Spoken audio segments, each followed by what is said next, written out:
Hello ಗೆಳೆಯರೆ, ತಮ್ಮೆಲ್ಲರಿಗೂ ಲಾ Excellence IAS ಪ್ರಸ್ತುತಪಡಿಸುವ ದ ಹಿಂದೂ ನ್ಯೂಸ್ ಅನಾಲಿಸಿಸ್ ಕಾರ್ಯಕ್ರಮಕ್ಕೆ ಸ್ವಾಗತ. ಇಂದು ನಾವು ಆಗಸ್ಟ್ 6, 2021 ಸುದ್ದಿ ವಿಶ್ಲೇಷಣೆಯನ್ನು ನೋಡಲಿದ್ದೇವೆ. ಸುದ್ದಿಗೂ ಮುನ್ನ ಒಂದು ವಿಶೇಷ ಸೂಚನೆ. La Excellence IAS prelims cum mains batch 2022ಕ್ಕೆ ಯಾರೆಲ್ಲ ವಿದ್ಯಾರ್ಥಿಗಳು UPSC ಪ್ರಿಲಿಮ್ಸ್ ಹಾಗೂ ಮೇನ್ಸ್ ಎಕ್ಸಾಮಿನೇಷನ್ ಅನ್ನು ಬರೆಯಲು ಸಿದ್ಧತೆಯನ್ನು ನಡೆಸ್ತಿದ್ದಾರೋ ಅವರೆಲ್ಲರ ಅನುಕೂಲಕ್ಕೋಸ್ಕರ ಧಾರವಾಡಲ್ಲಿ ಫ್ರೀ ಸ್ಕಾಲರ್ಶಿಪ್ ಟೆಸ್ಟನ್ನು ಮಾಡಲಾಗ್ತಿದೆ. ನೋಡಿ ವಿದ್ಯಾರ್ಥಿಗಳೇ, ಮುಖ್ಯವಾಗಿ ಈ ಎಕ್ಸಾಮಿನೇಷನಲ್ಲಿ ಬೇಕಾಗಿರುವಂಥದ್ದು ಯಾವುದಾದರೂ ಒಂದು ರೀತಿಯಾಗಿ ನಮಗೆ ಹೇಗೆ ಈ ಎಕ್ಸಾಮಿನೇಷನ್ಗೆ ತಯಾರಿ ನಡೆಸಬೇಕು ಅನ್ನುವಂತಹ ಮಾರ್ಗದರ್ಶನ. ಆ ಮಾರ್ಗದರ್ಶನ ಇಲ್ಲದೇ ಇದ್ದಾಗ ತಾವು ಹಾಕುವಂತಹ ಎಫರ್ಟು ಅಥವಾ ತಾವು ಮಾಡ್ತಾ ಇರುವಂತಹ ಪ್ರಿಪರೇಷನ್ನ ಫಲ ಸಿಗುವಂಥದ್ದು ಸ್ವಲ್ಪ ಡಿಲೇ ಆಗುತ್ತದೆ ಅಥವಾ ಕೆಲವೊಂದು ಸರಿ ಸಿಗದೇನೂ ಇರಬಹುದು. ಆ ಒಂದು ಕಾರಣಕ್ಕೆ ಈ ಒಂದು ಸಂಸ್ಥೆ ಮುಖ್ಯವಾಗಿ ದೇಶದಲ್ಲಿ ಇರುವಂತಹ ಎಲ್ಲ ಉನ್ನತ ಶಿಕ್ಷಕರನ್ನು ಈ ಒಂದು ಪ್ರಿಲಿಮ್ಸ್ ಕಮ್ಸ್ ಮೇನ್ಸ್ ಬ್ಯಾಚಿಗೆ ಒಗ್ಗೂಡಿಸಿ ಬೆಂಗಳೂರಿನಲ್ಲಿ ಹೊಸ ಒಂದು UPSC ಪ್ರಿಲಿಮ್ಸ್ ಕಮ್ಸ್ ಮೇನ್ಸ್ ಬ್ಯಾಚನ್ನು 2022ರ ವಿದ್ಯಾರ್ಥಿಗಳಿಗೋಸ್ಕರ ಶುರು ಮಾಡ್ತಾ ಇದ್ದೀವಿ. ಆ ಒಂದು ಕಾರ್ಯಕ್ರಮವನ್ನು ಜಾಯ್ನ್ ಆಗಲು ಬಯಸುವಂತಹ ವಿದ್ಯಾರ್ಥಿಗಳು ಈ ಒಂದು ಸ್ಕಾಲರ್ಶಿಪ್ ಟೆಸ್ಟನ್ನು ಬರೆದು ಈ ವರ್ಷದ ಎಕ್ಸಾಮಿನೇಷನ್ಗೆ ಸಂಬಂಧಿಸಿದಂತೆ ಕೋಚಿಂಗ್ ಆಗಿರಬಹುದು ಹಾಗೂ ಫೀಸ್ನಲ್ಲಿ ಕನ್ಸೆಷನ್ ಸಿಗುವಂತಹ ಪ್ರಾವಧಾನಗಳು ಈ ಒಂದು ಸ್ಕಾಲರ್ಶಿಪ್ ಟೆಸ್ಟ್ ನಂತರ ತಮಗೆ ಸಿಗುತ್ತದೆ. ಸೊ ಈ ಒಂದು ಸುವರ್ಣಾವಕಾಶವನ್ನು ಧಾರವಾಡದ ಸುತ್ತಮುತ್ತ ಇರುವಂತಹ ವಿದ್ಯಾರ್ಥಿಗಳು ಸದುಪಯೋಗ ಪಡಿಸ್ಕೋಬೇಕು ಅಂತ ಹೇಳುತ್ತಾ ಇವತ್ತಿನ ಸುದ್ದಿ ವಿಶ್ಲೇಷಣೆಯನ್ನು ನೋಡೋಣ. ಇಂದಿನ ಮೊದಲನೇ article, centre moves to redact retrospective tax law. So ಈ ಆರ್ಟಿಕಲಲ್ಲಿ ನಾವು ಮಾತಾಡ್ತಿರುವಂತಹ ವಿಷಯ ರೆಟ್ರೋಸ್ಪೆಕ್ಟಿವ್ ಟ್ಯಾಕ್ಸ್ ಲಾಗೆ ಸಂಬಂಧಿತವಾಗಿರುತ್ತದೆ. ಆ ಒಂದು ನಿಟ್ಟಿನಲ್ಲಿ ಈ ಒಂದು ಆರ್ಟಿಕಲ್ನ ಸುದ್ದಿ ವಿಶ್ಲೇಷಣೆ ನಮಗೆ GS ಪೇಪರ್ 3 ಎಕಾನಮಿಗೆ ಸಂಬಂಧಿಸಿದಂತೆ ಬಹುಮುಖ್ಯಕರವಾಗಿ ಅನುಕೂಲವಾಗುತ್ತದೆ. ಸೊ ಈ ಒಂದು ಆರ್ಟಿಕಲ್ನ ಸಂಕ್ಷಿಪ್ತ ವಿವರಣೆಯನ್ನು ನೋಡೋದಕ್ಕಿಂತ ಮುನ್ನ ರೆಟ್ರೋಸ್ಪೆಕ್ಟಿವ್ ಟ್ಯಾಕ್ಸ್ ಲಾ ಅಂದರೆ ಏನು ಅನ್ನುವಂಥದ್ದನ್ನು ಅರ್ಥೈಸ್ಕೊಳ್ಳೋಣ.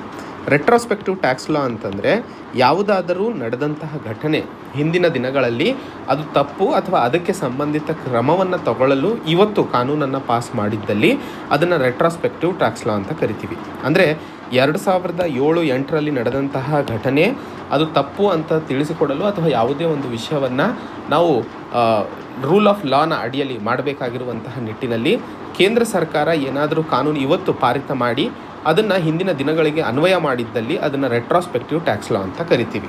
ಇಲ್ಲಿ ಏನು ಕೇಂದ್ರ ಸರ್ಕಾರ ರೆಟ್ರೋಸ್ಪೆಕ್ಟಿವ್ ಟ್ಯಾಕ್ಸ್ ಲಾನ ತೆಗೆದು ಹಾಕ್ತಾ ಇದೆ ಅನ್ನುವಂತಹ ವಿಷಯವನ್ನು ಓದ್ತಾ ಇದ್ದೀವಿ ಅಂತಂದರೆ 2012ರಲ್ಲಿ ಆವಾಗಿನ ಫೈನಾನ್ಸ್ ಮಿನಿಸ್ಟರ್ ಆದಂತಹ ಲೇಟ್ ಪ್ರಣಬ್ ಮುಖರ್ಜಿ ಅವರು ಒಂದು ಟ್ಯಾಕ್ಸೇಷನ್ ಲಾ ಬಿಲ್ಲನ್ನು ತಂದಿದ್ದರು. ಆ ಟ್ಯಾಕ್ಸೇಷನ್ ಲಾ ಬಿಲ್ನ ಅಡಿಯಲ್ಲಿ 2007ರಲ್ಲಿ ನಡೆದಂತಹ ಟ್ರಾನ್ಸಾಕ್ಷನ್ಗಳು, ಉದಾಹರಣೆಗೆ ವೊಡಾಫೋನ್ ಆಯಿತು ಅಥವಾ ಕ್ರೇನ್ ಇಂಡಿಯಾ ಆಯಿತು. ಕ್ರೇನ್ ಇಂಡಿಯಾ ಈಗ ಸದ್ಯಕ್ಕೆ NDA ಸರ್ಕಾರದಲ್ಲಿ ಆಗಿದ್ದು, ಕಾಂಗ್ರೆಸ್ ಸರ್ಕಾರ ಇದ್ದಾಗ ಆವಾಗಿನ ಫೈನಾನ್ಸ್ ಮಿನಿಸ್ಟರ್ ಸಮಯದಲ್ಲಿ ವೊಡಾಫೋನ್ 2007ರಲ್ಲಿ ಮಾಡಿದಂತಹ ಟ್ರಾನ್ಸಾಕ್ಷನ್ಸ್ಗಳು ಏನಿದ್ವಲ್ಲ ಅದು ಇಲ್ಲೀಗಲ್ ಅಥವಾ ಇಂಡೈರೆಕ್ಟ್ ಟ್ಯಾಕ್ಸಸ್ಗಳನ್ನು ತಪ್ಪಿಸಿಕೊಳ್ಳಲು ಆ ಒಂದು ಪ್ರಯತ್ನವನ್ನು ಮಾಡಿದೆ ಅಂಥೇಳಿ 2012ರಲ್ಲಿ ಟ್ಯಾಕ್ಸೇಷನ್ ಲಾ ಅನ್ನು ತಂದಿತ್ತು. ಆ ಟ್ಯಾಕ್ಸೇಷನ್ ಲಾನ ಆಧರಿಸಿ ವೊಡಾಫೋನ್ ಮೇಲೆ ಟ್ಯಾಕ್ಸಸ್ಗಳನ್ನು ಹೇರಿಕೆ ಮಾಡಲಾಗಿತ್ತು. ಅದರ ವಿರುದ್ಧ ವೊಡಾಫೋನ್ ಇಂಟರ್ನ್ಯಾಷನಲ್ ಕೋರ್ಟ್ಸ್ಗಳಲ್ಲೂ ಕೇಸಸನ್ನು ಹಾಕಿದೆ. ಅದೇ ಒಂದು ಲಾನ ಆಧರಿಸಿ NDA ಸರ್ಕಾರ ಕ್ರೇನ್ ಎನರ್ಜಿ ಮೇಲೆ ಕೇಸ್ ಹಾಕಿತ್ತು. ಈ ಕ್ರೇನ್ ಎನರ್ಜಿ 2006 ಮತ್ತು 2007ರಲ್ಲಿ ತನ್ನ ಕಾರ್ಪೊರೇಟ್ ರೀಆರ್ಗನೈಸೇಷನ್ ಮಾಡಿತ್ತು. ಅಂದರೆ ತನ್ನ ಕಂಪನಿಯಲ್ಲಿ ಒಂದಿಷ್ಟು ಬದಲಾವಣೆಗಳನ್ನು ಮಾಡಿತ್ತು. ಆ ಬದಲಾವಣೆಗಳಿಂದಾಗಿ ತಾನು ಕಟ್ಟಬೇಕಾದಂತಹ ಟ್ಯಾಕ್ಸನ್ನು ಅಲ್ಲಿ ಮೋಸ ಮಾಡಿದೆ ಅಥವಾ ಕಟ್ಟಿಲ್ಲ ಅನ್ನುವಂತಹ ನಿಟ್ಟಿನಲ್ಲಿ ಕೇಂದ್ರ ಸರ್ಕಾರ ಟ್ಯಾಕ್ಸ್ ಕಟ್ಟಬೇಕು ಅನ್ನುವಂತಹ ಮಾತನ್ನು ಈ ಒಂದು ಕಾನೂನಿನ ಅಡಿಯಲ್ಲಿ ಕ್ರೇನ್ ಇಂಡಿಯಾಗೆ ಹೇಳಿತ್ತು. ಸೊ ಕ್ರೇನ್ ಇಂಡಿಯಾ ಅಂತ ಹೇಳಿ ಕಂಪನಿ. ಸೊ ಈ ಕಂಪನಿಗೆ ಹೇಳಿದ ನಂತರ ಈ ಒಂದು ಕಂಪನಿ ಪ್ಯಾರಿಸ್ ಕೋರ್ಟ್ನಲ್ಲಿ ಇದರ ವಿರುದ್ಧ ತನ್ನ ಧ್ವನಿಯನ್ನು ಎತ್ತಿತ್ತು. ಆವಾಗ ಅಲ್ಲಿನ ಪ್ಯಾರಿಸ್ ಕೋರ್ಟು ಭಾರತೀಯ ಪ್ರಾಪರ್ಟೀಸ್ ಏನು ಪ್ಯಾರಿಸಲ್ಲಿದ್ದಾವೆ ಸುಮಾರು $23 ಮಿಲಿಯನ್ ಸಂಬಂಧಿಸಿದಂತೆ ಅದನ್ನು ಕ್ರೇನ್ ಇಂಡಿಯಾ ಜಪ್ತಿ ಮಾಡ್ಕೋಬಹುದು. ಏನು ಕ್ರಮ ಭಾರತ ಸರ್ಕಾರ ಕೈಗೊಂಡಿದೆ ಅದು ತಪ್ಪಿದೆ, ರೆಟ್ರೋಸ್ಪೆಕ್ಟಿವ್ ಟ್ಯಾಕ್ಸ್ ಲಾ ಅನ್ವಯವಾಗೋ ಹಾಗಿಲ್ಲ. ಅದರಿಂದಾಗಿ ದೇಶದ ಜಾಗತಿಕ ಮಟ್ಟದಲ್ಲಿ ವ್ಯವಹಾರಕ್ಕೆ ಸಂಬಂಧಿಸಿದಂತೆ ಅಥವಾ ಬಿಸ್ನೆಸ್ ಎನ್ವೈರ್ಮೆಂಟಿಗೆ ಸಂಬಂಧಿಸಿದಂತೆ ದೊಡ್ಡ ದೊಡ್ಡ ಕಂಪನಿಗಳಲ್ಲಿ ಭಯ ಹಾಗೂ ಒಂದಿಷ್ಟು ನೆಗೆಟಿವ್ ಕಾನ್ಸಿಕ್ವೆನ್ಸಸ್ ಬೆಳೀತವೆ ಅನ್ನುವಂಥದ್ದು. ಆ ಒಂದು ನಿಟ್ಟಿನಲ್ಲಿ ಕೇಂದ್ರ ಸರ್ಕಾರ ಇವಾಗ ಈ ರೆಟ್ರೋಸ್ಪೆಕ್ಟಿವ್ ಲಾ ಅಥವಾ ರೆಟ್ರೋಸ್ಪೆಕ್ಟಿವ್ ಟ್ಯಾಕ್ಸೇಷನ್ ಅಮೆಂಡ್ಮೆಂಟ್ ಬಿಲ್ಲನ್ನು ಲೋಕಸಭೆಯಲ್ಲಿ ಪಾರಿತ ಮಾಡಿದೆ. ಇದರಿಂದಾಗಿ ದೇಶದಲ್ಲಿ ಕಂಪನಿಗಳಿಗೆ ಅಥವಾ ಇನ್ವೆಸ್ಟರ್ಸ್ಗಳಿಗೆ ಏನೆಲ್ಲ ಅಳಕು ಹಾಗೂ ಭಯ ಇದ್ವು ಅದನ್ನು ತೆಗೆದುಹಾಕುವಂತಹ ನಿಟ್ಟಿನಲ್ಲಿ ಈ ಒಂದು ಕ್ರಮವನ್ನು ಕೈಗೊಂಡಿರುವಂಥದ್ದು. ಸೊ ಈ ಒಂದು ಬದಲಾವಣೆಯಿಂದಾಗಿ ದೇಶ ಇನ್ನೂ ಹೆಚ್ಚಿನ ಇನ್ವೆಸ್ಟರ್ಸ್ಗಳನ್ನು ಅಟ್ರಾಕ್ಟ್ ಮಾಡುವಂತಹ ಸಾಧ್ಯತೆಗಳು ಜಾಸ್ತಿ ಆಗ್ತವೆ. ಇನ್ವೆಸ್ಟ್ಮೆಂಟ್ಸ್ ಜಾಸ್ತಿ ಆದಾಗ ಆಟೋಮೆಟಿಕಲಿ ಆರ್ಥಿಕ ವ್ಯವಸ್ಥೆ ಮುಂಸಾಗಲು ಸಾಧ್ಯವಾಗುತ್ತದೆ ಅನ್ನುವಂತಹ ನಿಟ್ಟಿನಲ್ಲಿ ಈ ಒಂದು ಆರ್ಟಿಕಲನ್ನು ನಾವು ಅರ್ಥೈಸ್ಕೊಳ್ಳಬೇಕಾಗಿರುವಂಥದ್ದು. ಇಂದಿನ ಮುಂದಿನ article, earth observation satellite to be launched on August 12. So ಇಲ್ಲಿ ಇಸ್ರೋ ಒಂದು ಮಾಹಿತಿಯನ್ನು ಕೊಡ್ತಾ ಇದೆ. ಭೂಮಿಯನ್ನು ಅಬ್ಸರ್ವ್ ಮಾಡುವಂತಹ ಒಂದು ಸ್ಯಾಟಲೈಟನ್ನು August 12 ಲಾಂಚ್ ಮಾಡ್ತಾ ಇರುವಂತಹ ನಿಟ್ಟಿನಲ್ಲಿ ಈ ಒಂದು ಮಾಹಿತಿ ನಮಗೆ GS paper 3 science and technology, ಅದರಲ್ಲೂ ಸ್ಪೇಸಿಗೆ ಸಂಬಂಧಿಸಿದಂತೆ ಬಹುಮುಖ್ಯಕರವಾಗಿ ಅನುಕೂಲವಾಗುತ್ತದೆ ಅನ್ನುವಂಥದ್ದು. ಸೊ ಆ ಒಂದು ನಿಟ್ಟಿನಲ್ಲಿ ಏನು ಈ ಒಂದು ಸ್ಪೇಸ್ ಶಿಪ್ ಅಥವಾ ಸ್ಯಾಟಲೈಟ್ ಏನು ಹೋಗ್ತಾ ಇದೆ, ಇದರ ಹೆಸರು ಏನು ಅನ್ನುವಂಥದ್ದು EOS 03 ಅನ್ನುವಂಥದ್ದು. ಈ ಒಂದು ಸ್ಯಾಟಲೈಟನ್ನು ಜಿಯೋ ಸಿಂಕ್ರನಸ್ ಆರ್ಬಿಟಲ್ಲಿ ಇಡಲಾಗುತ್ತದೆ ಅನ್ನುವಂಥದ್ದು ಮೊದಲನೇದು. ಒಂದಿಷ್ಟು ಫ್ಯಾಕ್ಟ್ಸ್ ಇವು ಬಹಳ ಇಂಪಾರ್ಟೆಂಟು, ಪ್ರಿಲಿಮ್ಸಲ್ಲಿ ಇವೇ ಪ್ರಶ್ನೆಗಳನ್ನು ಕೇಳುವಂಥದ್ದು. ಇದು ಅರ್ತ್ ಅಬ್ಸರ್ವೇಷನ್ ಸ್ಯಾಟಲೈಟ್ ಆಗಿರುವಂಥದ್ದು ಹಾಗೂ ಇದನ್ನು ಜಿಯೋ ಸಿಂಕ್ರನಸ್ ಆರ್ಬಿಟಲ್ಲಿ ಇಡಲಾಗುತ್ತದೆ. ನಾವೊಂದಿಷ್ಟು ಆರ್ಬಿಟ್ಸ್ ಬಗ್ಗೆಯೂ ತಮಗೆ ಸಂಪೂರ್ಣ ಮಾಹಿತಿಯನ್ನು ಈ ಒಂದು ಆರ್ಟಿಕಲಲ್ಲಿ ಕೊಡಲು ಪ್ರಯತ್ನಿಸ್ತೇನೆ. ಬಟ್ ಈ ಆರ್ಟಿಕಲಿಂದಾಗಿ ನಮಗೆ ಎಕ್ಸಾಮಿನೇಷನ್ಗೆ ಏನೆಲ್ಲ ಇಂಪಾರ್ಟೆಂಟ್ ಇದೆ ಅನ್ನುವಂತಹ ಫ್ಯಾಕ್ಟ್ಸನ್ನು ಇಲ್ಲಿ ನೆನ್ಪಿಟ್ಕೋಬೇಕಾಗಿರುವಂಥದ್ದು. ಸೊ ಜಿಯೋ ಸಿಂಕ್ರನಸ್ ಟ್ರಾನ್ಸ್ಫರ್ ಆರ್ಬಿಟ್ನಲ್ಲಿ ಈ ಒಂದು ಸ್ಯಾಟಲೈಟನ್ನು ಕೂರಿಸಲಾಗುತ್ತದೆ ಅನ್ನುವಂಥದ್ದು ಮೊದಲನೇ ಇಂಪಾರ್ಟೆಂಟ್ ಪಾಯಿಂಟ್. ಆ್ಯಂಡ್ EOS 03 ಅನ್ನುವಂಥದ್ದು ಇದರ ಹೆಸರಾಗಿರುತ್ತದೆ. ಈ ಒಂದು ಸ್ಯಾಟಲೈಟಿಂದಾಗಿ ನಮಗೆ ಏನು ಲಾಭ ಸಿಗಲಿದೆ ಅನ್ನುವಂತಹ ಪ್ರಶ್ನೆ ಕೇಳಿದಾಗ, ಇದು ನ್ಯಾಚುರಲ್ ಡಿಸಾಸ್ಟರ್ಸ್ ಅಥವಾ ನೈಸರ್ಗಿಕ ಡ್ಯಾಮೇಜಸ್, ಫ್ಲಡ್ಸ್ ಆಗಿರ್ಬೋದು, ಡ್ರಾಟ್ ಆಗಿರಬಹುದು, ಅಥವಾ ಕ್ರಾಪ್ಸ್ಗಳು ಬೆಳೆ ನಾಶವಾಗುವಂತಹ ಸನ್ನಿವೇಶಗಳು ಉದ್ಭವ ಆಗಬಹುದು, ಅಥವಾ ಕಾಡಿನ ಬೆಳೆ ಹೇಗೆ ಅಥವಾ ಕಾಡು ತನ್ನ ರೂಪ ಹೇಗೆ ಬದಲು ಮಾಡ್ತಾ ಇದೆ, ಅಥವಾ ಎಷ್ಟು ಕಾಡು ನಾಶ ಆಗ್ತಿದೆ, ಎಷ್ಟು ಕಾಡು ಹೊಸದಾಗಿ ಬೆಳೀತಾ ಇದೆ. ಸೊ ಈ ರೀತಿಯ ವಿಷಯಗಳನ್ನು ನಾವು ಅಬ್ಸರ್ವ್ ಮಾಡುವಂತಹ ನಿಟ್ಟಿನಲ್ಲಿ ಅನುಕೂಲವಾಗುತ್ತದೆ. ಸೊ ಅದಕ್ಕೆ ನಾವು ಇದನ್ನು ಅಬ್ಸರ್ವೇಷನ್ ಸ್ಯಾಟಲೈಟ್ ಅಂತ ಕರಿತಾ ಇರುವಂಥದ್ದು. ಸೊ ಇದೊಂದು ಬಹಳ ಇಂಪಾರ್ಟೆಂಟ್ ಆಗಿರುವಂತಹ ಪ್ರಿಲಿಮ್ಸ್ ಬೇಸ್ ಕ್ವೆಶನ್ನು, ಅಥವಾ PSI ಬೇರೆ ಗ್ರೂಪ್ ಸಿ ಎಕ್ಸಾಮಿನೇಷನ್ಸ್, ಅದರಲ್ಲೂ KPSC ಎಕ್ಸಾಮಿನೇಷನ್ಸಲ್ಲೂ ಈ ರೀತಿಯ ಪ್ರಶ್ನೆ ಬರುವಂತಹ ಸಾಧ್ಯತೆಗಳು ತುಂಬ ಜಾಸ್ತಿ ಇರ್ತವೆ. ಆ ನಿಟ್ಟಿನಲ್ಲಿ ಈ 3 ಫ್ಯಾಕ್ಟ್ಸ್ಗಳನ್ನು ನೆನ್ಪಿಟ್ಕೋಬೇಕು. ಎರಡನೇ ಹಂತದಲ್ಲಿ ಈ ಆರ್ಟಿಕಲಿಂದ ನಾವು ಅರ್ಥೈಸ್ಕೊಳ್ಳಬೇಕಾಗಿರುವಂಥದ್ದು, ಬಹಳಷ್ಟು ವಿದ್ಯಾರ್ಥಿಗಳಿಗೆ ಇರುವಂತಹ ಪ್ರಶ್ನೆಗಳು ಅರ್ತ್ ಸುತ್ತ ಇರುವಂತಹ ಆರ್ಬಿಟ್ಸ್ಗಳು ಯಾವ್ಯಾವು ಹಾಗೂ ಆ ಆರ್ಬಿಟ್ಸ್ಗಳಲ್ಲಿ ಯಾವ ರೀತಿಯ ಸ್ಯಾಟಲೈಟ್ಸ್ಗಳನ್ನು ಮುಖ್ಯವಾಗಿ ಹಾಕಲಾಗುತ್ತದೆ. ಈಗ ಉದಾಹರಣೆಗೆ ಇಲ್ಲಿ ಜಿಯೋ ಸಿಂಕ್ರನಸ್ ಸ್ಯಾಟಲೈಟು ಅಥವಾ ಜಿಯೋ ಸಿಂಕ್ರನಸ್ ಟ್ರಾನ್ಸ್ಫರ್ ಆರ್ಬಿಟ್ ಅಂತ ಕರಿತಾ ಇರುವಂಥದ್ದು, ಜಿಯೋ ಸ್ಟೇಷನರಿ ಟ್ರಾನ್ಸ್ಫರ್ ಆರ್ಬಿಟ್ ಅಂತಂದರೆ ಏನು, ಲೋ ಅರ್ತ್ ಆರ್ಬಿಟ್ ಅಂದರೆ ಏನು, ಮೀಡಿಯಂ ಅರ್ತ್ ಆರ್ಬಿಟ್ ಅಂದರೆ ಏನು, ಪೋಲಾರ್ ಆರ್ಬಿಟ್ ಅಂದರೆ ಏನು, ಇದರ ಬಗ್ಗೆ ಒಂದಿಷ್ಟು ಸಂಕ್ಷಿಪ್ತ ವಿವರಣೆಯನ್ನು ನೋಡೋಣ.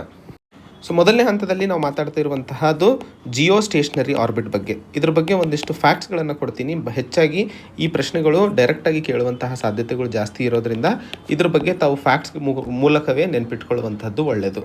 ಸೊ ಮೊದಲನೇದಾಗಿ ಜಿಯೋ ಸ್ಟೇಷನರಿ ಆರ್ಬಿಟ್ ಅಂತಂದರೆ ಇದು ಭೂಮಿಯ ಈಕ್ವೇಟರ್ ಸುತ್ತುತ್ತದೆ. ಇದು ನೆನ್ಪಿಟ್ಕೊಳ್ಳಿ, ಭೂಮಿಯ ಈಕ್ವೇಟರ್. ಭೂಮಿಯಲ್ಲಿ ನಾವು 2 ಲೈನ್ಸ್ಗಳನ್ನು ಏನು ಕಾಣ್ತೀವೋ, ಸೊ 0 ಡಿಗ್ರಿ ಅನ್ನುವಂಥದ್ದು ಈಕ್ವೇಟರ್ ಅಂತ ಕರೆಸ್ಕೊಳ್ಳುತ್ತದೆ. ಅದರ ಮೇಲ್ಗಡೆ 22.5 ಡಿಗ್ರಿಯಲ್ಲಿ ಇರುವಂಥದ್ದು ಟ್ರಾಪಿಕ್ ಆಫ್ ಕ್ಯಾನ್ಸರ್, ಅದರ ಕೆಳಗಡೆ 22 ಡಿಗ್ರಿ ವರೆ ಡಿಗ್ರಿಯಲ್ಲಿರುವಂಥದ್ದು ಟ್ರಾಪಿಕ್ ಆಫ್ ಕ್ಯಾಪ್ರಿಕಾನ್. ಸೊ ಈ ಈಕ್ವೇಟರ್ ಸುತ್ತುವಂತಹ ಒಂದು ಸ್ಯಾಟಲೈಟ್ ಅಥವಾ ಆರ್ಬಿಟ್ ಅನ್ನು ನಾವು ಜಿಯೋ ಸ್ಟೇಷನರಿ ಆರ್ಬಿಟ್ ಅಂತ ಕರಿತೀವಿ. ಅಂದರೆ ಈ ಒಂದು ಆರ್ಬಿಟಲ್ಲಿ ಇರುವಂತಹ ಸ್ಯಾಟಲೈಟು 23 ಗಂಟೆ 56 ನಿಮಿಷ 4 ಸೆಕೆಂಡ್.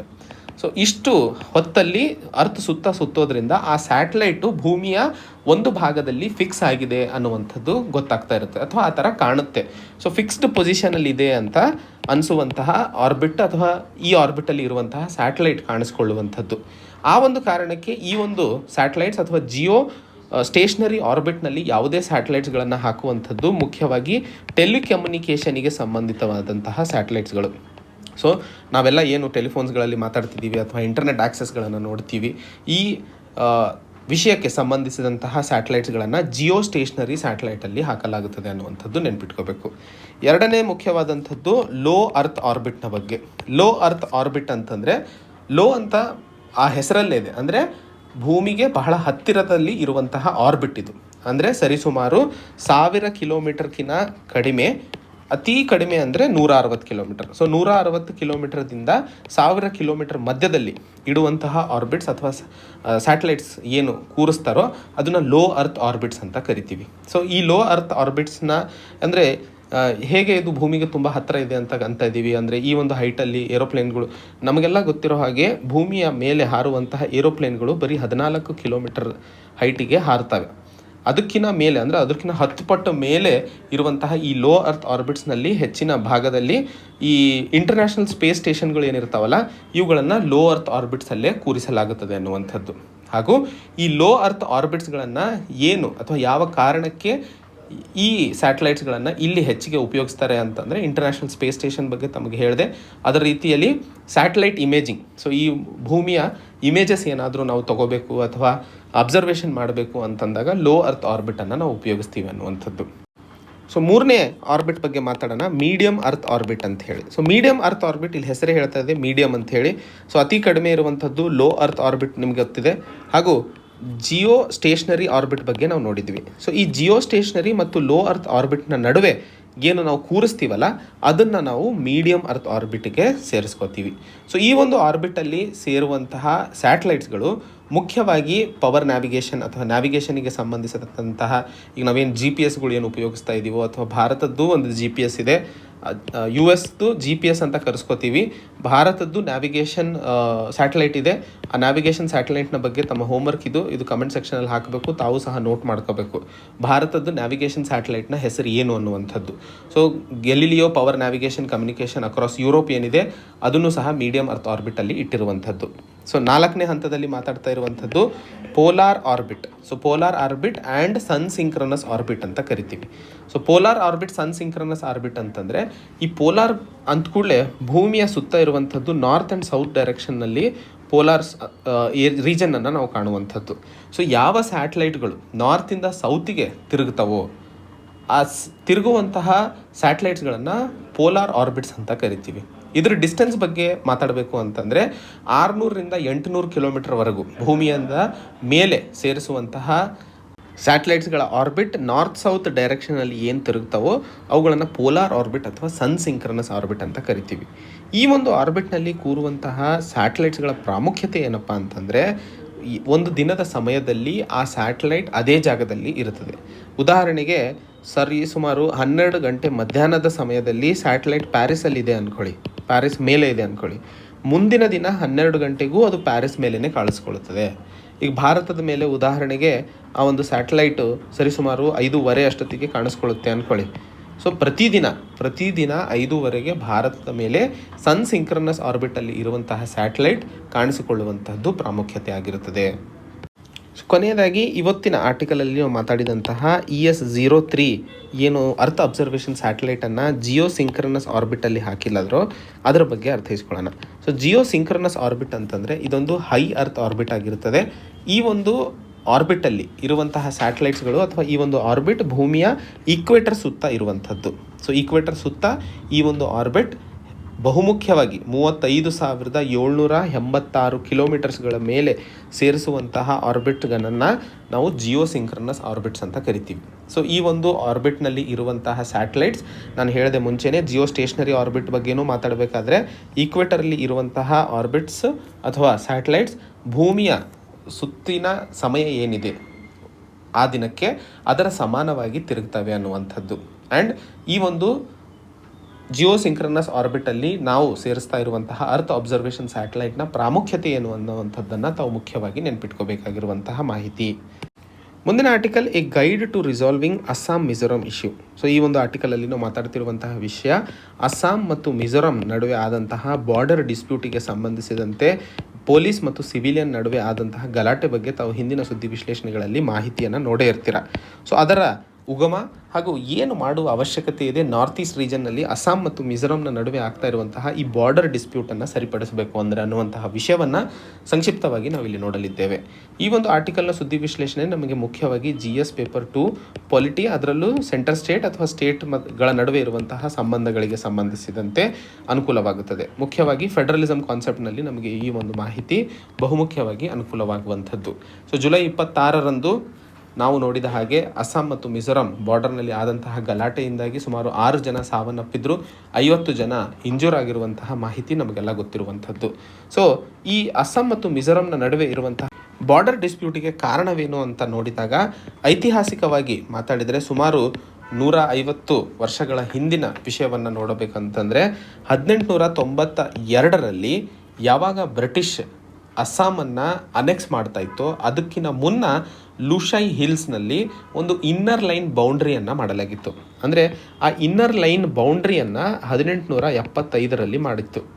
ಬ್ರಿಟಿಷು ಅಸ್ಸಾಮನ್ನು ಅನೆಕ್ಸ್ ಮಾಡ್ಕೊಂಡಿದ್ದು ಅಥವಾ ತನ್ನ ಕಾಲೋನಿಯಾಗಿ ಸೇರಿಸ್ಕೊಂಡಿದ್ದು 1892ರಲ್ಲಿ. ಅರ್ಥ ಮಾಡ್ಕೊಳ್ಳಿ. ಅದಕ್ಕೆ ಮುನ್ನನೇ ಲೂಷೈ ಹಿಲ್ಸ್ ಅಂತ ಹೇಳಿ, ಸೊ ಈ ಲೂಷೈ ಹಿಲ್ಸ್ ಏನಿತ್ತಲ್ಲ ಇದು 1875ರಲ್ಲಿ ಈ ಭಾಗವನ್ನು ಇನ್ನರ್ ಲೈನ್ ಬೌಂಡ್ರಿ ಅನ್ನುವಂತಹ ಒಂದು ರೀಜನಿಗೆ ಸೇರಿಸಲಾಗಿತ್ತು, ಅಸ್ಸಾಂನ ಕಾಚಾರ್ ಡಿಸ್ಟ್ರಿಕ್ಟ್ನಲ್ಲಿ. ಅರ್ಥ ಆಯ್ತಲ್ಲ. ಲೂಷೈ ಹಿಲ್ಸ್ ಇವತ್ತು ಡಿಸ್ಪ್ಯೂಟಲ್ಲಿ ಇರುವಂತಹ ಜಾಗ ಅಸ್ಸಾಂ ಮತ್ತು ಮಿಜೋರಾಂನ ನಡುವೆ. ಅದು ಒಂದು ಕಾಚಾರ್ ಡಿಸ್ಟ್ರಿಕ್ಟ್ ಅಂತ ಇದೆ. ಈ ಕಾಚಾರ್ ಡಿಸ್ಟ್ರಿಕ್ಟ್ನಲ್ಲಿ ಲೂಷೈ ಹಿಲ್ಸ್ಗಳು ಬರ್ತವೆ. ಈ ಲೂಷೈ ಹಿಲ್ಸು 1892ರಲ್ಲಿ ಬ್ರಿಟಿಷ್ ಕಾಲೋನಿ ಆಗೋಕ್ಕಿಂತ ಮುನ್ನ ಇಲ್ಲಿ ಒಂದು ಇನ್ನರ್ ಲೈನ್ ಬೌಂಡ್ರಿಯನ್ನು ಡಿಫೈನ್ ಮಾಡಲಾಗಿತ್ತು. ಹಾಗೂ ನಮಗೆಲ್ಲ ಗೊತ್ತಿರೋ ಹಾಗೆ ಬ್ರಿಟಿಷ್ ಕಾಲೋನಿಗಳನ್ನು ಮಾಡಬೇಕಾದ್ರೆ ಅಥವಾ ಭಾರತ ಹಾಗೂ ಪಾಕಿಸ್ತಾನದ ನಡುವೆ ವಿಭಜನೆ ಮಾಡಬೇಕಾದ್ರೆ ಯಾವುದೇ ಒಂದು ಲಾಜಿಕ್ ಇಲ್ಲದೆ ಸುಮ್ಮನೆ ಒಂದು ಗೆರೆ ಎಳ್ಕೊಂಡು ಹೋಗಿದ್ರು. ಅದೇ ರೀತಿಯಲ್ಲಿ ಈ ಭಾಗದಲ್ಲೂ ಬೌಂಡ್ರಿಯನ್ನು ಡಿಫೈನ್ ಮಾಡಬೇಕಾದ್ರೆ ಆವಾಗ ಹೇಳಿರುವಂಥದ್ದು ಯಾವ್ಯಾವ ನೈಸರ್ಗಿಕ ಬೌಂಡ್ರೀಸ್ಗಳಿದಾವೆ, ಉದಾಹರಣೆಗೆ ಗುಡ್ಡಗಾಡು ಆಯಿತು ಅಥವಾ ನದಿ ಹರಿಯುವಂಥದ್ದು ಆಯಿತು ಅಥವಾ ಕೆರೆ ಆಯಿತು, ಅವುಗಳನ್ನು ಮಾರ್ಕರ್ ಆಗಿ ಅಥವಾ ಅದನ್ನೇ ಮಾರ್ಕಾಗಿ ಉಪಯೋಗಿಸಲಾಯಿತು. ಇಂಡಿಪೆಂಡೆಂಟ್ ಇಂಡಿಯಾ ಅಂದರೆ 1947ರ ನಂತರ ಮಿಜೋರಾಂ ಸರ್ಕಾರ ಮುಖ್ಯವಾಗಿ 1933ರಲ್ಲಿ ಬೆಂಗಾಲ್ ಈಸ್ಟರ್ನ್ ಫ್ರಂಟಿಯರ್ ರೆಗ್ಯುಲೇಷನ್ 1873ರ ಅಡಿಯಲ್ಲಿ ಈ ಇನ್ನರ್ ಲೈನ್ ಪರ್ಮಿಟ್ನಲ್ಲಿ ಒಂದಿಷ್ಟು ಬದಲಾವಣೆಗಳನ್ನು ಮಾಡಲಾಗಿತ್ತು. ನೆನ್ಪಿಟ್ಕೊಳ್ಳಿ, 1875ರಲ್ಲಿ ಇನ್ನರ್ ಲೈನ್ ಪರ್ಮಿಟ್ ಜಾರಿಗೆ ಬಂತು. ಈ ಇನ್ನರ್ ಲೈನ್ ಪರ್ಮಿಟ್ನಲ್ಲಿ ಬೆಂಗಾಲ್ ಈಸ್ಟರ್ನ್ ಫ್ರಂಟಿಯರ್ ರೆಗ್ಯುಲೇಷನ್ 1873ರಲ್ಲಿ ತಂದಂತಹ ಕಾನೂನಿನ ಅಡಿಯಲ್ಲಿ 1930 ಮತ್ತು 1933ರಲ್ಲಿ ಒಂದಿಷ್ಟು ಬಾರ್ಡರ್ಸ್ಗಳ ಬದಲಾವಣೆ ಆಯಿತು. ಬಟ್ ಮಿಜೋರಾಂ ಒಪ್ಕೊತಾ ಇರುವಂಥದ್ದು ಇದರ ಮುಂಚೆ ಏನು 1875ರಲ್ಲಿ ಬಾರ್ಡರ್ ಡಿಫೈನ್ ಆಗಿತ್ತೋ ಅದನ್ನು ಎಕ್ಸೆಪ್ಟ್ ಮಾಡ್ತಾ ಇದೆಯೋ ಹೊರತು ತದನಂತರ ಬದಲಾವಣೆಗಳನ್ನು ಮಾಡಿರುವಂಥದ್ದು ಅಲ್ಲ. ಇವತ್ತು ಮುಖ್ಯವಾಗಿ ಅಸ್ಸಾಂ ಮತ್ತು ಮಿಜೋರಾಂನ ನಡುವೆ ಆಗ್ತಾ ಇರುವಂಥದ್ದು ಈ ಲೂಷೈ ಹಿಲ್ಸು ಮುಖ್ಯವಾಗಿ ಯಾರಿಗೆ ಸೇರಿದ್ದು, ಅಸ್ಸಾಮಿಗೆ ಸೇರಿದ್ದ ಅಥವಾ ಮಿಜೋರಾಮಿಗೆ ಸೇರಿದ್ದ? ಆ್ಯಂಡ್ ಈ ಲೂಷೈ ಹಿಲ್ಸ್ನ ಬಗ್ಗೆ ಯಾಕೆ ಇಷ್ಟೊಂದು ಡಿಸ್ಪ್ಯೂಟ್ ಇದೆ ಅಂತಂದಾಗ ಇದಕ್ಕೆ ಮುಖ್ಯ ಕಾರಣ ಹೇಳ್ತಾ ಇರುವಂಥದ್ದು ಈ ಭಾಗದಲ್ಲಿ ಇರುವಂತಹ ರಿಸೋರ್ಸಸ್. ಯಾವಾಗಲೂ ಯಾವುದೇ ಮರುಭೂಮಿಯನ್ನು ಹೋಗಿ ಯಾರು ಜಗಳ ಆಡಲ್ಲ, ಇದು ನನ್ನ ಭೂಮಿ, ಇದು ನನಗೆ ಬೇಕು ಅಂತ ಹೇಳಿ. ಯಾಕಂದರೆ ಅಲ್ಲಿ ಬೆಳೆಯೋಕೆ ಏನೂ ಇರಲ್ಲ, ಅಲ್ಲಿಂದ ಲಾಭವೂ ಏನು ಪಡೆಯೋಕ್ಕೆ ಸಾಧ್ಯವಾಗೋದಿಲ್ಲ. ಆ ನಿಟ್ಟಿನಲ್ಲಿ ನೋಡಿದಾಗ ಇವತ್ತೇನು ಅಸ್ಸಾಂ ಸರ್ಕಾರ ರಿಸರ್ವ್ ಫಾರೆಸ್ಟನ್ನು ಕಾಪಾಡೋದಕ್ಕೋಸ್ಕರ ಅಂತ ಹೇಳ್ತಾ ಇದೆಯೋ, ಇನ್ನೊಂದು ಕಡೆ ಮಿಜೋರಾಂ ಸರ್ಕಾರ ಇದು ನಮ್ಮ ಕಲ್ಚರ್ ಹಾಗೂ ಎಥ್ನಿಕ್ ಗ್ರೂಪ್ಸ್ಗಳಿಗೆ ಸಂಬಂಧಿಸಿದಂತಹ ಮಾಹಿತಿ, ಅವರ ಒಂದು ಸಂರಕ್ಷಣೆಗೆ ಈ ಭೂಮಿ ಬಹಳ ಇಂಪಾರ್ಟೆಂಟ್ ಆಗಿರುತ್ತದೆ, ಸೊ ಅದಕ್ಕೆ ಇದು ನಮಗೆ ಬೇಕು ಅಂತ ಹೇಳಿ ಇಬ್ಬರ ಮಧ್ಯೆ ನಡೀತಿರುವಂತಹ ಡಿಸ್ಪ್ಯೂಟ್. ಈ ಡಿಸ್ಪ್ಯೂಟನ್ನು ನಾವು ಎರಡು ರೀತಿಯಲ್ಲೂ ನೋಡಬಹುದು. ಒಂದು ರೀತಿಯಲ್ಲಿ ಸ್ಟೇಟ್ ಅಪ್ರೋಚ್ ಅಂತ ಕರಿತೀವಿ, ಇನ್ನೊಂದು ಪೀಪಲ್ ಸೆಂಟ್ರಿಕ್ ಅಪ್ರೋಚ್ ಅಂತ ಹೇಳಿ. ಸೊ ಇಲ್ಲಿ ಮಿಜೋರಾಂ ಮಾಡ್ತಾ ಇರುವಂಥದ್ದು ಜನರಿಗೋಸ್ಕರ ಪೀಪಲ್ ಸೆಂಟ್ರಿಕ್ ಅಪ್ರೋಚ್, ಇನ್ನೊಂದು ಕಡೆ ಅಸ್ಸಾಂ ಮಾಡ್ತಾ ಇರುವಂಥದ್ದು ಸ್ಟೇಟ್ ಸೆಂಟ್ರಿಕ್ ಅಪ್ರೋಚ್. ಸೊ ಏನು ಕಾನೂನಿದೆ ಅದ್ರ ಪ್ರಕಾರ ನೀವು ಮುಂದೆ ಹೋಗಿ ಅಂತ ಹೇಳಿ. ಬಟ್ ಮಿಜೋರಾಂ ಕೇಳ್ತಾ ಇರುವಂಥದ್ದು ಜನರು ಈ ಒಂದು ಭಾಗದಿಂದಾಗಿ ಅಥವಾ ಲೂಷೈ ಹಿಲ್ಸ್ನ ಜೊತೆಯಲ್ಲಿ ಇರುವಂತಹ ಸಂಬಂಧಗಳು ಟ್ರೆಡಿಷ್ನಲ್ ಆಗಿರೋದ್ರಿಂದ ಅದು ಮಿಜೋರಾಮಿಗೆ ಸೇರಬೇಕಾಗಿರುವಂಥದ್ದು ಅನ್ನೋದು. ಇವೆಲ್ಲದರ ಹಿಂದೆ ಇರುವಂತಹ ಮರ್ಮವೇ ರಿಸೋರ್ಸ್.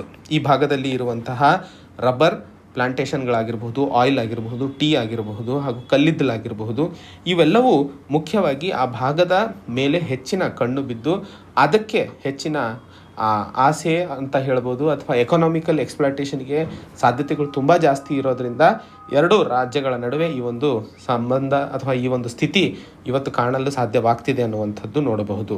ಇಲ್ಲಿ ಅಸ್ಸಾಂ ಮತ್ತು ಮಿಜೋರಾಂನ ನಡುವೆ ಆಗಬೇಕಾಗಿರುವಂಥದ್ದು ಕೇಂದ್ರ ಸರ್ಕಾರದ ಕಡೆಯಿಂದ ಒಂದು ನ್ಯೂಟ್ರಲ್ ಕಮಿಟಿಯನ್ನು ರಚನೆ ಮಾಡಿ ಇಬ್ಬರು ರಾಜ್ಯದ ಅನುಕೂಲಕ್ಕಾಗಿ ಹಾಗೂ ಇಬ್ಬರು ರಾಜ್ಯದ ಈ ಮಾತುಗಳನ್ನು ಕೇಳಿ ಟ್ರೆಡಿಷ್ನಲಿನೂ ಆಗಿರಬಹುದು, ಕಾನೂನಾತ್ಮಕವಾಗಿಯೂ ಆಗಿರಬಹುದು. ಯಾಕಂದರೆ ಯಾವ ಎರಡು ರಾಜ್ಯಗಳ ನಡುವಿನ ಬೌಂಡ್ರಿಯನ್ನು ಕಾನೂನು ನಮ್ಮ ಸಂವಿಧಾನದಲ್ಲಿ ಇರುವಂತಹ ಪ್ರೊಸೀಜರನ್ನೇ ಫಾಲೋ ಮಾಡಬೇಕಾಗಿರುತ್ತದೆ. ಸೊ ಅದನ್ನು ಮತ್ತು ಜನರ ಕಲ್ಚರ್ ಹಾಗೂ ಅವರ ಟ್ರೆಡಿಷನ್ಸನ್ನು ಒಳಗೊಂಡಂತಹ ಒಂದು ಫೈನಲ್ ಕನ್ಕ್ಲೂಷನಿಗೆ ಬಂದಾಗ ಈ ರೀತಿಯ ಸಂಘಟನೆ ಅಥವಾ ಈ ರೀತಿಯ ಇನ್ಸಿಡೆಂಟ್ಸ್ಗಳನ್ನು ತಡೆ ಹಿಡಿಯಲು ಸಾಧ್ಯವಾಗುತ್ತದೆ ಅನ್ನುವಂತಹ ಮಾಹಿತಿಯನ್ನು ಇಲ್ಲಿ ಹೇಳಲು ಪ್ರಯತ್ನಿಸ್ತಿರುವಂಥದ್ದು.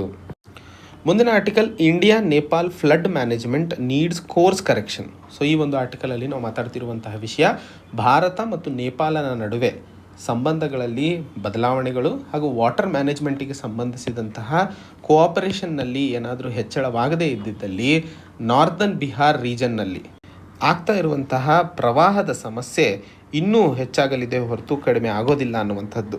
ಕ್ಲೈಮೇಟ್ ಚೇಂಜ್ನಿಂದಾಗಿ ಪ್ರವಾಹದ ಸಮಸ್ಯೆ ಇನ್ನೂ ಹೆಚ್ಚಾಗ್ತಾ ಇರುವಂತಹ ಸಂದರ್ಭದಲ್ಲಿ ಭಾರತ ನೇಪಾಳನೊಂದಿಗೆ ವಾಟರ್ ಮ್ಯಾನೇಜ್ಮೆಂಟ್ ಕೋಆಪರೇಷನ್ ಐಡಿಯಾಸ್ ಮೇಲೆ ವರ್ಕ್ ಮಾಡುವ ಅವಶ್ಯಕತೆ ಇದೆ ಅನ್ನುವಂತಹ ನಿಟ್ಟಿನಲ್ಲಿ ಈ ಒಂದು ಆರ್ಟಿಕಲನ್ನು ನಾವು ಮಾತಾಡ್ತಿರುವಂಥದ್ದು.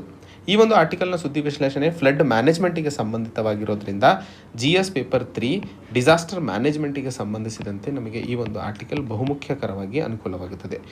ಯಾವುದೇ ಒಂದು ಫ್ಲಡ್ ಮ್ಯಾನೇಜ್ಮೆಂಟ್ ಅಂತ ಅಂದ ಕೂಡಲೇ ಅಥವಾ ಪ್ರವಾಹದ ಪರಿಸ್ಥಿತಿಯನ್ನು ಸರಿಪಡಿಸಲು ಏನೆಲ್ಲ ಕ್ರಮಗಳನ್ನು ಕೈಗೊಳ್ಳಬೇಕು ಅನ್ನುವಂತಹ ಪ್ರಶ್ನೆ ಬಂದಾಗ 2 ಮುಖ್ಯವಾದ ಪಾತ್ರಗಳನ್ನು ಅಥವಾ ವರ್ಡ್ಸನ್ನು ಯೂಸ್ ಮಾಡಬೇಕಾಗಿರುವಂಥದ್ದು. ಮೊದಲನೇದು ಸ್ಟ್ರಕ್ಚರಲ್ ಚೇಂಜಸ್ ಅಂತ ಹೇಳಿ. ಸ್ಟ್ರಕ್ಚರಲ್ ಚೇಂಜಸ್ ಮತ್ತು ನಾನ್ ಸ್ಟ್ರಕ್ಚರಲ್ ಚೇಂಜಸ್ ಈ 2 ಭಾಗದಲ್ಲಿ ತಾವು ಪ್ರವಾಹ ಅಥವಾ ಯಾವುದೇ ಒಂದು ಡಿಸಾಸ್ಟರನ್ನು ಸರಿಪಡಿಸುವಂತಹ ಸುದ್ದಿಯ ಬಗ್ಗೆ ಮಾತಾಡಬೇಕು. ಇದು ಬಹಳ ಪ್ರೊಫೆಷ್ನಲ್ ಆಗಿರುತ್ತೆ. ಸ್ಟ್ರಕ್ಚರಲ್ ಚೇಂಜಸ್ ಅಂತಂದರೆ ಈಗ ಪ್ರವಾಹಕ್ಕೆ ಸಂಬಂಧಿಸಿದಂತೆ ಡ್ಯಾಮ್ಗಳನ್ನು ಕಟ್ಟುವಂಥದ್ದಾಗಿರ್ಬೋದು, ರಿಸರ್ವೈರ್ಗಳನ್ನು ಕಟ್ಟುವಂಥದ್ದು, ಅಥವಾ ಎಂಬಾರ್ಕ್ಮೆಂಟ್ಸ್ ಅಥವಾ ಹರಿತಿರುವಂತಹ ನೀರನ್ನು ತಡೆ ಹಿಡಿಯುವಂತಹ ಒಂದಿಷ್ಟು ಗೋಡೆಗಳನ್ನು ಅಥವಾ ಚಾನಲ್ಗಳನ್ನು, ಅದು ಏನು ಹರಿತಾ ಇದೆ ಆ ಚಾನಲ್ ಇಂಪ್ರೂವ್ಮೆಂಟ್ ಮಾಡುವಂಥದ್ದು, ಸುತ್ತ ಆ ಕಡೆ ಈ ಕಡೆ ಗೋಡೆ ಕಟ್ಟುವಂಥದ್ದು, ಇವೆಲ್ಲ ಸ್ಟ್ರಕ್ಚರಲ್ ಚೇಂಜಸ್ ಕೆಳಗಡೆ ಬರ್ತಾವೆ. ನಾನ್ ಸ್ಟ್ರಕ್ಚರಲ್ ಚೇಂಜಸ್ ಅಂತಂದರೆ ಫ್ಲಡ್ ಪ್ಲೇನ್ ಮ್ಯಾನೇಜ್ಮೆಂಟಿಗೆ ಸಂಬಂಧಿಸಿದಂತೆ ಏನೆಲ್ಲ ಪ್ರವಾಹ ಆದಾಗ ಅಲ್ಲಿನ ಸರ್ಕಾರ ತಯಾರಾಗಿದೆ, ಅಲ್ಲಿನ ಟೀಮ್ ಸಜ್ಜಾಗಿರುವಂಥದ್ದು, ಹಾಗೂ ಪ್ರವಾಹ ಆಗುವಂತಹ ಮಾಹಿತಿಯನ್ನು ಜನರಿಗೆ ಮುಂಚಿತವಾಗಿ ತಿಳಿಸುವಂಥದ್ದು, ವಾರ್ನಿಂಗನ್ನು ಕೊಡುವಂಥದ್ದು, ಫ್ಲಡ್ ಆದಾಗ ಅಥವಾ ಪ್ರವಾಹ ಆದಾಗ ಅದಕ್ಕೆ ಸಂಬಂಧಿಸಿದಂತಹ ಇನ್ಶೂರೆನ್ಸ್ ಆಗಿರಬಹುದು ಅಥವಾ ಆರ್ಥಿಕ ಸಹಾಯವನ್ನು ಕೊಡುವಂಥದ್ದು, ಇವೆಲ್ಲವೂ ನಾನ್ ಸ್ಟ್ರಕ್ಚರಲ್ ಚೇಂಜಸ್ ಒಳಗಡೆ ಬರ್ತವೆ. ಸೊ ಯಾವುದೇ ಡಿಸಾಸ್ಟರ್ ಮ್ಯಾನೇಜ್ಮೆಂಟಿಗೆ ಸಂಬಂಧಿತ ಪ್ರಶ್ನೆ ಬಂದಾಗ ಈ 2 ಪದವನ್ನು ಮುಖ್ಯವಾಗಿ ಉಪಯೋಗಿಸಿ. ಇಲ್ಲಿ ನಾವು ಇವತ್ತಿನ ಯಾಕೆ ಮಾತಾಡ್ತಿದ್ದೀವಿ ಅಂತಂದರೆ, ಪ್ರತಿ ವರ್ಷ ಮಳೆಗಾಲದ ಸಮಯದಲ್ಲಿ ನಾರ್ದರ್ನ್ ರೀಜನ್, ಬಿಹಾರ್ನ ಪೂರ್ವ ಭಾಗದಲ್ಲಿ, ಪೂರ್ವ ಪಶ್ಚಿಮ ಉತ್ತರ ಭಾಗದಲ್ಲಿ, ಬಿಹಾರ್ನ ಉತ್ತರ ಭಾಗದಲ್ಲಿ ಹೆಚ್ಚಿನ ಪ್ರವಾಹ ಆಗುವಂತಹ ಸಂದರ್ಭಗಳನ್ನು ನಾವು ಕಾಣ್ತೀವಿ. ಅದಕ್ಕೆ ಮುಖ್ಯ ಕಾರಣ ನೇಪಾಲ್ ಮೇಲ್ಗಡೆ ಅಥವಾ ನೇಪಾಳದೊಂದಿಗೆ ಬಾರ್ಡರ್ ಹೊಂದ್ಕೊಂಡಿರುವಂತಹ ಸಂದರ್ಭದಲ್ಲಿ ಬಹಳಷ್ಟು ನದಿಗಳು ನೇಪಾಳದಲ್ಲಿ ಉಗಮವಾಗಿ ಬಿಹಾರ್ನ ನಾರ್ದರ್ನ್ ರೀಜನ್ನಲ್ಲಿ ಫ್ಲೋ ಆಗ್ತವೆ. ಉದಾಹರಣೆಗೆ ಕೋಸಿ, ಗಂಡಕ್, ಬುರ್ಹಿ ಗಂಡಕ್, ಬಾಗ್ಮತಿ, ಕಮಲಾಬಾಲನ್, ಮಹಾನಂದ, ಅದ್ವಾರ ಇವೆಲ್ಲವೂ ನದಿಗಳು ನೇಪಾಲ್ ತರೈ ರೀಜನ್ನಿಂದ ಬಿಹಾರಿಗೆ ಎಂಟರ್ ಆಗೋದ್ರಿಂದ ಹೆಚ್ಚಿನ ಭಾಗದಲ್ಲಿ ಪ್ರವಾಹ ಆಗ್ತಾ ಇರುವಂಥದ್ದು ನೇಪಾಳದಲ್ಲೇ. ಬಟ್ ಬಿಹಾರ್ನ 35% ಭಾಗ ಇವತ್ತಿಗೂ ಎಫೆಕ್ಟ್ ಆಗ್ತಾ ಇರುವಂಥದ್ದು ಫ್ಲಡ್ಗೆ ಈ ಒಂದು ಭಾಗದಿಂದ ಹರಿಯುವಂತಹ ನದಿಗಳಿಂದಾಗಿ. ಯಾಕಂದರೆ ಈ ಒಂದು ನದಿಗಳು ಮುಖ್ಯವಾಗಿ ತನ್ನ ಕೋರ್ಸ್ನ ಬದಲಾವಣೆಗಳನ್ನು ಮಾಡ್ತಾ ಇರುವಂಥದ್ದು. ಸೊ ಏನೆಲ್ಲ ಇನ್ಫ್ರಾಸ್ಟ್ರಕ್ಚರ್ ಬೆಳವಣಿಗೆಗಳನ್ನು ಮಾಡಲಾಗಿದೆಯೋ ಈ ಒಂದು ಪ್ರವಾಹವನ್ನು ತಡೆ ಹಿಡಿಯೋದಕ್ಕೆ ಅವು ಸೈಂಟಿಫಿಕ್ ಆಗಿ ಸರಿಪಡಿಸದೇ ಇರುವಂತಹ ಕಾರಣಕ್ಕೆ ಇವತ್ತು ಇಲ್ಲಿ ಪ್ರವಾಹದ ಕಾರಣದಿಂದ ಪ್ರತಿ ವರ್ಷ ಬಹಳಷ್ಟು ಸಾವು ನೋವುಗಳನ್ನು ಕಾಣ್ತಾ ಇರುವಂಥದ್ದು. 2014ರಲ್ಲಿ ಸುಮಾರು 800 ಜನ ಸಾವನ್ನಪ್ಪಿದ್ರು ಪ್ರವಾಹದಿಂದಾಗಿ ಅನ್ನುವಂಥದ್ದು.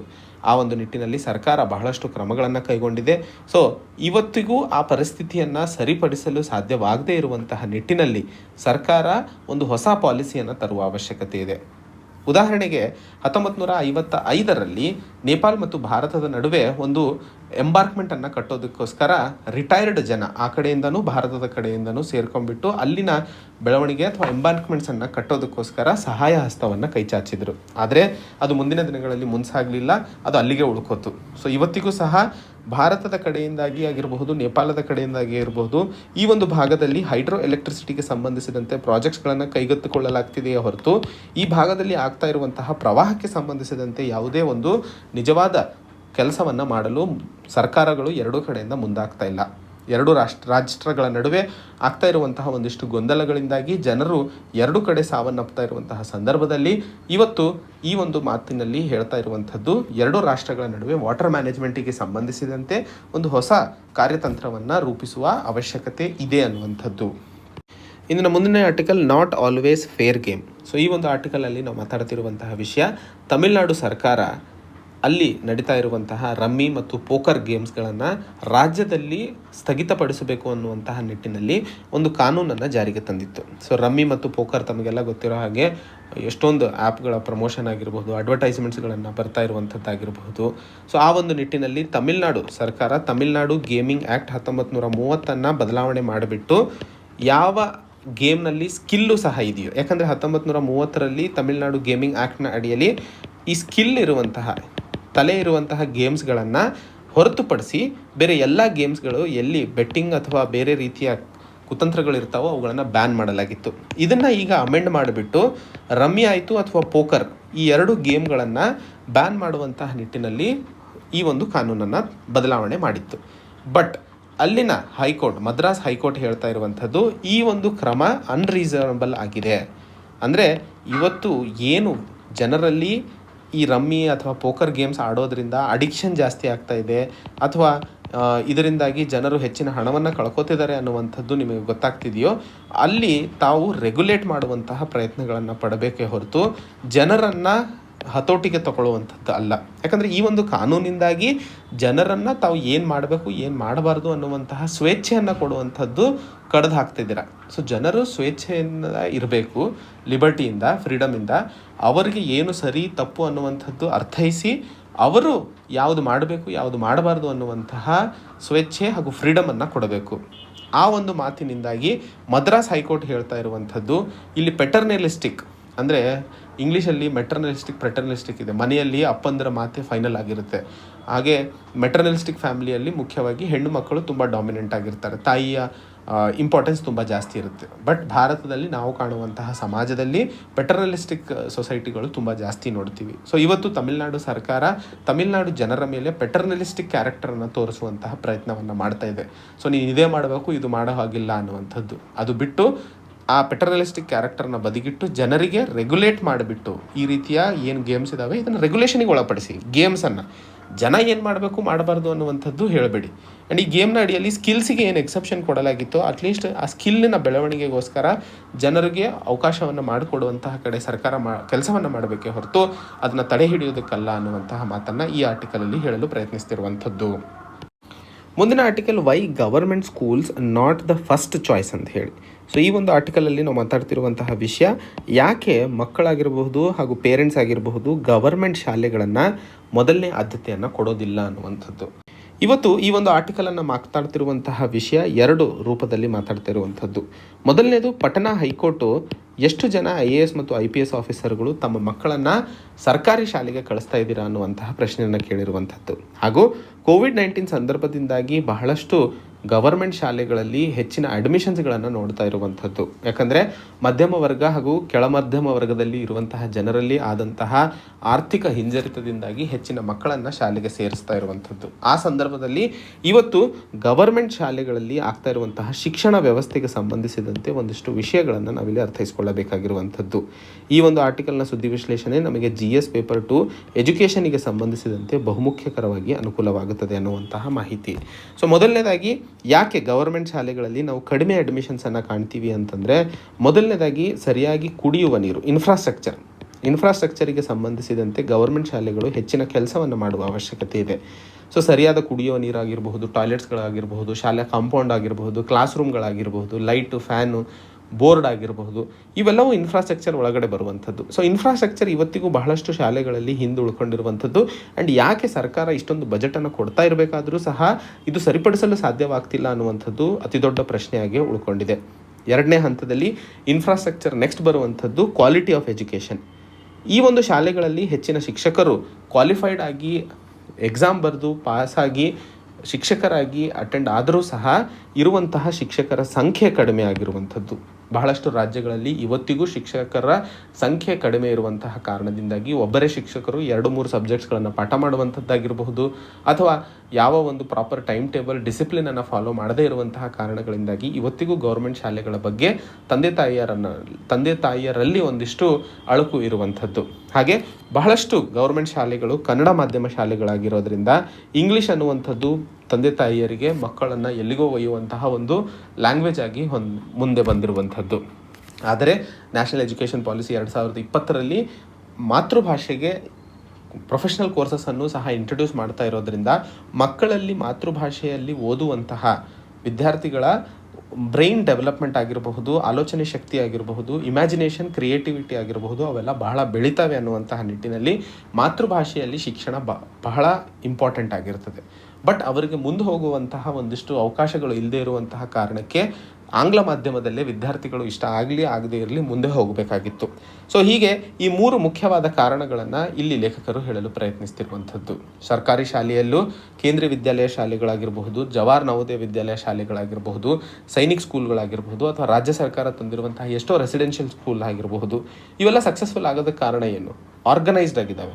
ಸೊ ಆರ್ಗನೈಸ್ಡ್ ಆಗೋವರೆಗೂ ಇನ್ಫ್ರಾಸ್ಟ್ರಕ್ಚರಿಗೆ ಸಂಬಂಧಿಸಿದಂತೆ, ಕ್ವಾಲಿಟಿ ಆಫ್ ಎಜುಕೇಷನಿಗೆ ಸಂಬಂಧಿಸಿದಂತೆ, ಹಾಗೂ ಅಲ್ಲಿ ನಡೀತಿರುವಂತಹ ಕೆಲಸದಲ್ಲಿ ಏನು ನಡೀತಾ ಇದ್ದಾವೆ ಅದಕ್ಕೆ ಸಂಬಂಧಿಸಿದಂತೆ ಎಲ್ಲಿವರೆಗೂ ಆರ್ಗನೈಸ್ಡ್ ಆಗಲ್ವೋ ಅಲ್ಲಿವರೆಗೂ ಗೌರ್ಮೆಂಟ್ ಶಾಲೆಗಳು ಪ್ರೈವೇಟ್ ಆಗಿರಬಹುದು ಅಥವಾ ಬೇರೆ ಏಡೆಡ್ ಕಾಲೇಜಸ್ಗಳ ಜೊತೆಯಲ್ಲಿ ಹೊಡೆದಾಡಲು ಸಾಧ್ಯವಾಗೋದಿಲ್ಲ. ಪ್ರೈವೇಟ್ ಕಾಲೇಜಸ್ ಬ್ರ್ಯಾಂಡನ್ನು ತೋರಿಸ್ಕೊಂಡ್ಬಿಟ್ಟು ತನ್ನ ಇನ್ಫ್ರಾಸ್ಟ್ರಕ್ಚರ್ ಆಗಿರಬಹುದು, ಡಿಸಿಪ್ಲಿನ್ ಆಗಿರಬಹುದು, ಇಂಗ್ಲೀಷಲ್ಲಿ ಮಾತಾಡೋದಾಗಿರ್ಬೋದು, ಈ ರೀತಿಯ ಒಂದು ಆಡಂಬರವನ್ನು ತೋರಿಸ್ಬಿಟ್ಟು ಮಕ್ಕಳನ್ನು ಅಟ್ರ್ಯಾಕ್ಟ್ ಮಾಡುವಂಥದ್ದು ಮುಖ್ಯವಾಗಿ ಸಕ್ಸಸ್ಫುಲ್ ಆಗ್ತಾ ಇರುವಂಥದ್ದು ಕೋಆರ್ಡಿನೇಷನ್ ಆ್ಯಂಡ್ ಡಿಸಿಪ್ಲಿನ್. ಸೊ ಈ ಕೋಆರ್ಡಿನೇಷನ್ ಆ್ಯಂಡ್ ಡಿಸಿಪ್ಲಿನನ್ನು ಗವರ್ಮೆಂಟ್ ಶಾಲೆಯಲ್ಲಿ ತಂದಾಗ ನಾವು ಸಹ ಇದರಿಂದಾಗಿ ಲಾಭವನ್ನು ಪಡೆಯುವಂತಹ ಸಾಧ್ಯತೆಗಳು ಜಾಸ್ತಿ ಆಗ್ತವೆ ಅನ್ನುವಂತಹ ಮಾತನ್ನು ಇಲ್ಲಿ ಲೇಖಕರು ಹೇಳ್ತಾ ಇರುವಂಥದ್ದು. ಇದು ಇವತ್ತಿನ ಸುದ್ದಿ ವಿಶ್ಲೇಷಣೆಗಳೇ. ಮತ್ತೆ ಹೊಸ ಸಂಚಿಕೆಯೊಂದಿಗೆ ಭೇಟಿಯಾಗೋಣ. ಅಲ್ಲಿಯವರೆಗೆ ಜೈ ಹಿಂದ್, ಜೈ ಕರ್ನಾಟಕ.